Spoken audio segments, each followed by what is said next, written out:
John, welcome to Clubs Without Borders. Good to have you. Thanks, Deb. Firstly, this beautiful outdoor bar. Talk to me about that. Yeah, look, we looked at designing this outdoor rooftop bar. Been to a number of places to have a look at, and we're trying to get a different market into the club. So we're looking at the younger group that we could get that actually had nowhere to go, and not necessarily just the 18 to 25 year olds, but the market that was probably more that 25 to 40 market that would come in. We've since seen when we opened it in August last year that we've actually had quite a market, quite a few people up to 60, 65 are coming in. They actually quite like the area to come in. I'm feeling a bit more comfortable about that. That's good. You go. Yeah, well you can then, Deb. You can come here with your friends and you'll be fine. Thanks for your input. But otherwise, look, all the planning went in place. We had Painted Dixon do the building. Sue Jago from Split Watermelon did all the interiors for us, which was fantastic. And our staff, we worked together with all the food and beverage operations and what we did. And we have the Ribeye Steakhouse off this rooftop bar that we also work as well, which goes well. Which has always been really popular, hasn't it? Correct. Yeah. So you're doing cocktails up here, aren't you? We are, and we've started to see a growth in that market as well, and particularly with ladies who want to find a place they can go to and they can actually enjoy going out. A lot of people who, they're young mothers who they have that one night off where they've got a chance to go out without the kids, and just a group of ladies go out there enjoying the cocktails. Beautiful, good stuff, because it's hard to get a cocktail in Coffs Harbour.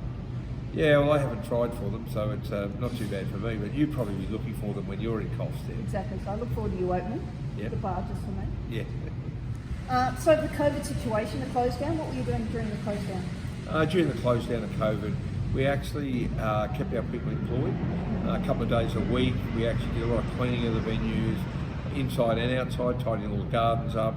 But we also had contractors in, put new carpets through the club's main lounge and gaming areas, and we also painted all the ground floor. Because the club looks fantastic, it looks really, really good. Thanks very much, but we put a lot of time in wanting to make sure the place looked very clean. It's about being thinking people be far more conscious about hygiene as we've come out of COVID-19. So we were preparing to make sure that everyone can come here, feel really safe when they're in our club. That's fantastic. And I've had my temperature taken walking in. And what did you come in? Like 36.2. Well, that's pretty good, because I've been lower, and mine's been coming in lower every day, and I was 34.4 this morning. Always said you're cold, unraveling. But anyway, let's move on from that.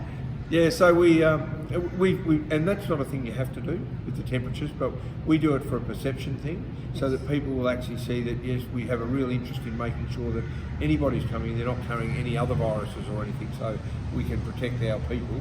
And we've had one person who actually came in above 38 degrees who we didn't allow to come into the club at our Woolgoolga premises. And the members have been welcoming with that change? They're okay with it? Nobody complained at all. They've all accepted. They actually see it as a good thing because they know we're taking our interest in making sure they're coming to the best facility and we're looking after them. Yes. And social distancing. So what do you think the new normal for Clubland looks like? Look, I think we'll get back to it long term. The real problem is as well, there's no vaccine. You're always going to have an issue because of how quickly the virus spreads.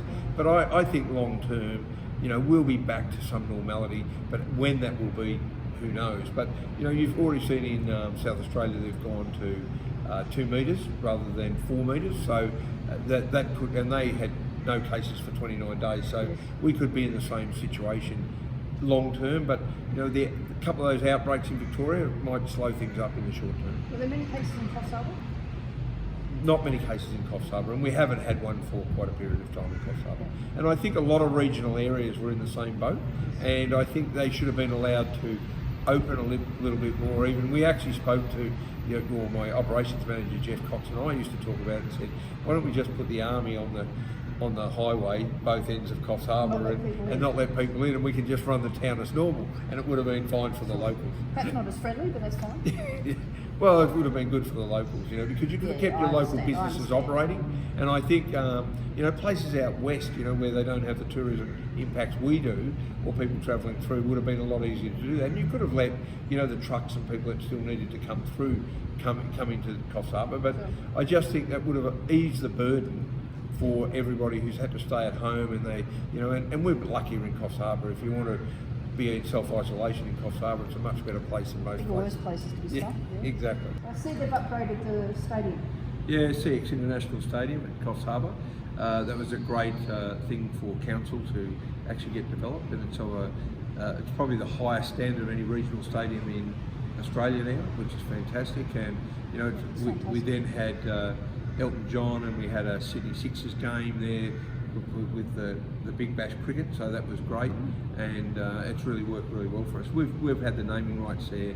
We had 6 years, and then we redid the naming rights for another 10 years. So it's been a really good link with us, to the point where a lot of people feel that we own the stadium rather than council. So it's been pretty good for I've us. got to say, when you drive it, it looks like you own it. Yeah. Logos all over the place. Yeah, It's fantastic. and council have been great with us in our work with them, and we also contributed some funds towards the development of that new stadium. All right, well, thanks for your time, Raph. Lovely to see you. It's always great to see you. No problems, Deb. Thanks very much, and I wish you all the best with Clubs Without Borders. Thank you very much. Thank you very much. Cheers. Yep. See you. See you.